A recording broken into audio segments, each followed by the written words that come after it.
Once upon a time, in a quaint little town of Compton, California, there were 4 OGs. 2 from the Bloods and 2 from the Crips. And what these things lacked in height, they made up for in booty.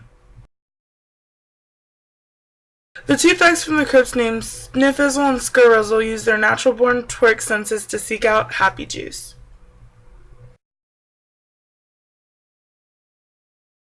On the other hand, the Bloods, named Hemizzle and Hawsle, relied on their brains.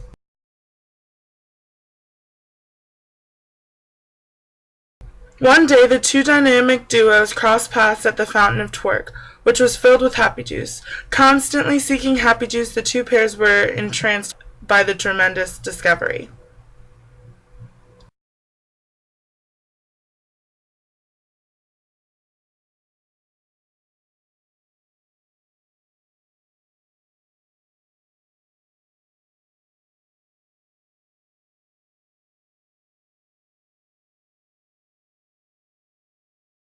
They twerked and twerked for days.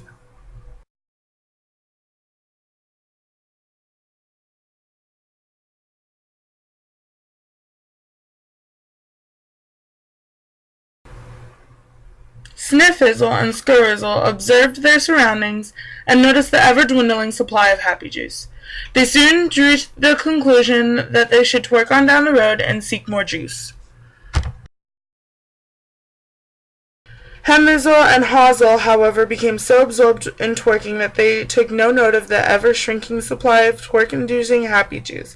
They even threw out their Jordans, thinking they would never need to seek out another supply of juice.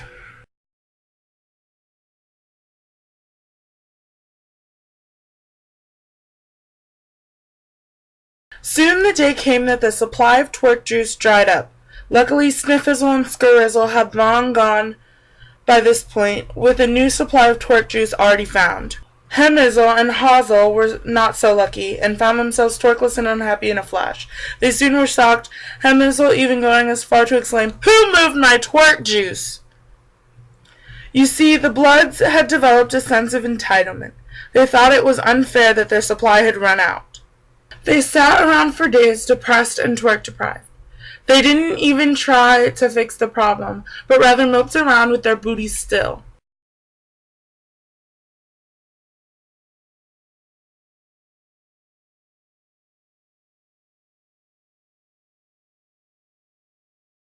Then Hawsle realized that by repeatedly doing the same thing, nothing was going to change. Hawsle realized that there was probably other twerk juice in the hood, and they had to look for it. She let out a laugh and explained their foolishness to Hemizzle. Hemizzle, however, remained convinced that more twerk juice would appear. Meanwhile, Skirrizzle and Sniffizzle had found their new sacred source of happy juice, the goblet of twerk.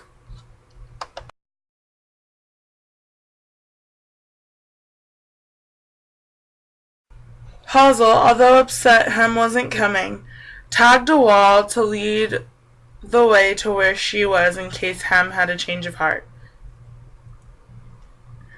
If you ain't changin', you ain't ish.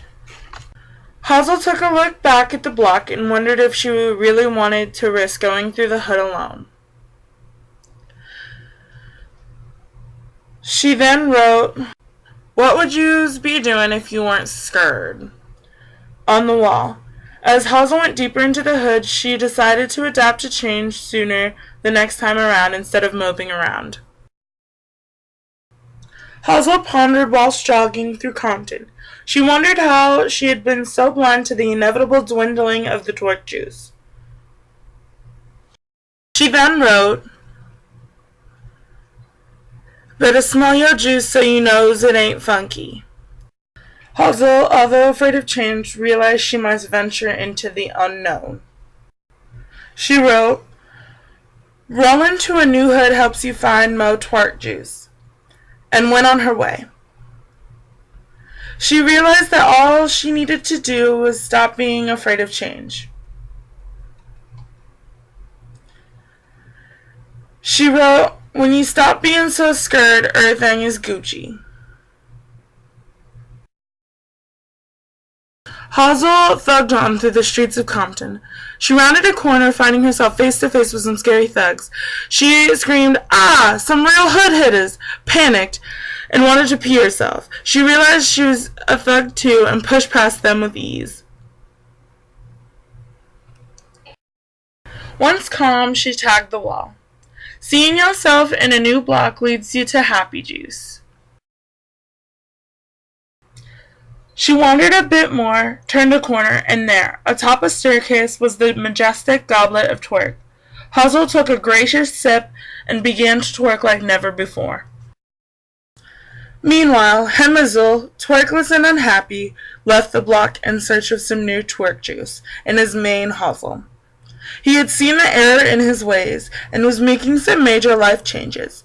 Guided by the graffiti on the wall,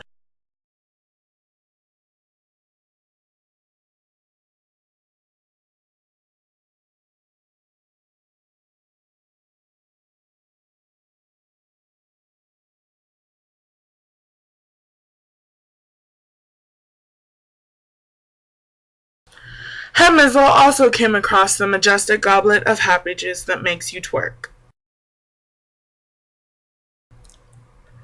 The two gangs were again reunited and had a fantastic twerk party. They had now learned to adapt to change and were always observant of their surroundings.